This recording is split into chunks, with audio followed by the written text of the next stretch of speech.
Hello, good morning. നമുക്ക് ഇന്നൊരു evening സ്നാക്കുമായിട്ടാണ് വന്നിരിക്കുന്നത്.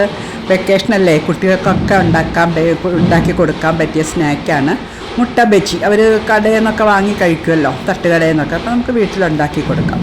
അതിന് വേണ്ടിയിട്ട് ഇത് അടുപ്പത്ത് വെച്ചിട്ട് കുറച്ച് സവോള വഴറ്റാം. സവോളയും കറിവേപ്പില മാത്രം ഇട്ടാം. മുട്ട പുഴുങ്ങിയിട്ട് മുട്ടയുടെ ഉണ്ണി മാറ്റി വെച്ചിട്ടുണ്ട്. ഉണ്ണിയും വെള്ളയും മാറ്റി വെച്ചിട്ടുണ്ട്. നമുക്ക് സവോളയിൽ കുറച്ച് ഉപ്പ് ചേർത്ത് ഒന്ന് അടച്ചു വെച്ചാൽ മതി, അത് പെട്ടെന്ന് വാടിക്കോളും. അത് കഴിഞ്ഞ് അതിലേക്ക് നമുക്ക് ആവശ്യമുള്ള മസാലകൾ ചേർക്കാം. മസാല എന്ന് വെച്ചാൽ നമുക്ക് ഇഷ്ടമുള്ള മസാലപ്പൊടികൾ ചേർക്കാം. മുട്ട മസാല ചേർത്താലും നന്നായിരിക്കും. ഞാനിപ്പോൾ ചിക്കൻ മസാലയാണ് ഉണ്ടായിരുന്നത്, അല്ലാണ്ട് മുളക് പൊടി മഞ്ഞൾപ്പൊടി അങ്ങനെയൊന്നും ചേർക്കുന്നില്ല. കുറച്ച് അതൊക്കെ അവനവൻ്റെ ഇഷ്ടാനുസരിച്ച് മാറ്റാം. കുറച്ച് ഞാൻ ചിക്കൻ മസാല ആട്ടോ ചേർക്കുന്നത്. ചിക്കൻ മസാല ചേർത്ത് അതൊന്നും കൂടെ ഒന്ന് ഇളക്കി അരച്ച് വയ്ക്കുക. എന്നിട്ട് അതിലേക്ക് നമ്മുടെ മുട്ടയുടെ മഞ്ഞ മാറ്റി വെച്ചിട്ടുണ്ടല്ലോ, അത് ചേർക്കുക. അത് ചേർത്ത് നന്നായിട്ട് പൊടിച്ചിട്ട് കുറച്ച് വെള്ളം ഒഴിച്ചൊന്ന് അരച്ച് വയ്ക്കാം. അപ്പം ഞാൻ പറഞ്ഞില്ല, കുക്കറ് എനിക്ക് എന്താ പറയുക, കുടുംബജീവിതം തുടങ്ങിയപ്പോൾ ഒന്നും അത്ര വലിയ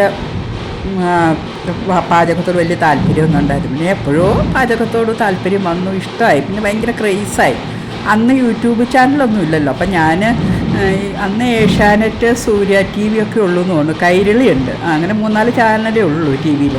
അതിൽ വരുന്ന കുക്കറി ഷോ എല്ലാം കാണുമായിരുന്നു. എല്ലാം എഴുതി വയ്ക്കും. എത്രയോ ഒരു 2-3 ബുക്ക് നിറഞ്ഞിട്ടുണ്ട്. അതുപോലെ ഭയങ്കര ക്രേസായിരുന്നു, എല്ലാം എഴുതി വയ്ക്കും. പിന്നെ നമ്മുടെ വനിത, അങ്ങനെ വനിത ഇതും അതുപോലെ ഒരു ചാനലിൽ കണ്ടിട്ട് ഞാൻ ഉണ്ടാക്കേണ്ടതായിട്ടല്ല, എൻ്റെ സ്വന്തമായിട്ടുള്ളതൊന്നും അല്ലേ, അത് ഞാൻ പറയാം. അപ്പോൾ നമ്മുടെ ഇത് മുട്ടയുടെ ഇച്ചിരി കുരുമുളകും കൂടി ഇടുന്നുണ്ട്. കുരുമുളക് ഇട്ടിട്ട് നന്നായിട്ട് മിക്സ് ചെയ്ത് അതൊന്ന് തണുക്കാൻ വയ്ക്കാം. തീ ഓഫ് ചെയ്തിട്ട് നന്നായിട്ട് അത് തണുക്കാനായിട്ട് മാറ്റി വയ്ക്കാം. അപ്പോൾ ഞാൻ പറഞ്ഞല്ലോ, അങ്ങനെ അന്ന് എനിക്ക് അങ്ങനെ ഏഷ്യാനെറ്റിലുള്ള അനിൽ എന്ന് പറഞ്ഞൊരു ഷെഫ് ഉണ്ടായിരുന്നു. അദ്ദേഹത്തിൻ്റെയാണ് ഞാൻ കൂടുതൽ കണ്ടിരുന്നത്. പിന്നെ ലക്ഷ്മി നായരുടെ. പിന്നെ ഇപ്പോൾ ആ പാചകത്തോടുള്ള താല്പര്യമൊക്കെ കുറഞ്ഞു കേട്ടോ. അപ്പോൾ ഇത് കടലമാവാട്ടോ, ബാറ്ററിനുള്ള മുളക് പൊടി ഇട്ടിട്ടുണ്ട്, ഉപ്പിട്ടിട്ടുണ്ട്. പിന്നെ നമുക്ക് കുറച്ച് കായപ്പൊടിയും കൂടെ ഇട്ട് നന്നായിട്ട് വെള്ളം ഒഴിച്ച് മിക്സ് ചെയ്യാം. പിന്നെ ഞാൻ പറഞ്ഞല്ലോ, പാചകം ഇഷ്ടമായിരുന്നു. പക്ഷെ ഇപ്പം എന്തോ ഒത്തിരി മടിയുണ്ട് ഓരോന്നുണ്ട്. കാരണം കഴിക്കാൻ ഒന്നാമത് ആളില്ല. പിന്നെ ഞങ്ങൾ 2 ആളല്ലേ ഉള്ളൂ, ഞാൻ ഹസ്ബൻഡ് മാത്രമേ. എന്തെങ്കിലുമൊക്കെ വെക്കുമെന്ന് മാത്രം. ഇപ്പോൾ മോൻ വന്നിട്ടുണ്ട്, അപ്പോൾ അവന് ഇവിടെ ഇത് ഉണ്ടാക്കണത് കേട്ടോ. അപ്പോൾ അതേ ഞാൻ കുറച്ച് സോഡാപ്പൊടി, ബേക്കിംഗ് പൗഡർ ചേർക്കുന്നുണ്ട്.